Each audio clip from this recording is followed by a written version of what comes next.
Takot ka ba sa bukas o sa mga bagay na nawawala sa'yo? Pakinggan mo ito from John 11 verse 25 to 26. Jesus said to her, I am the resurrection and the life. The one who believes in me will live, even though they die. And whoever lives by believing in me will never die. Do you believe this?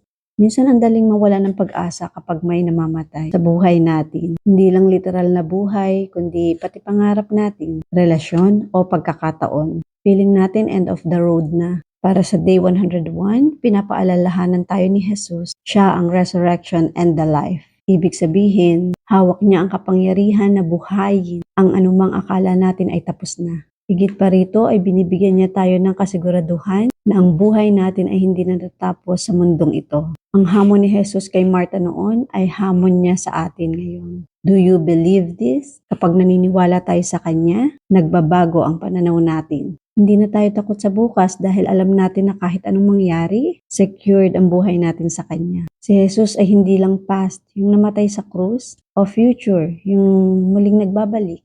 Siya ay ang present life natin ngayon. Kaya tara, pray tayo. Lord, salamat sa bagong araw at sa bagong pag-asa. Salamat po dahil ikaw ang muling pagkabuhay at ang buhay. Sa gitna po ng aking takot at pag-aalinlangan, tulungan mo po akong maniwala ng buong puso na hawak mo ang aking bukas. Ikaw po ang aking seguridad at ang aking bukas. Amen. Let us declare, si Jesus ang aking buhay at pag-asa. Hindi ako matatakot sa anumang pagsubok. Tandaan mo, a new chapter begins with the ultimate promise. Death has no sting and the future has no fear. Because Jesus is a resurrection and life. Do you believe this?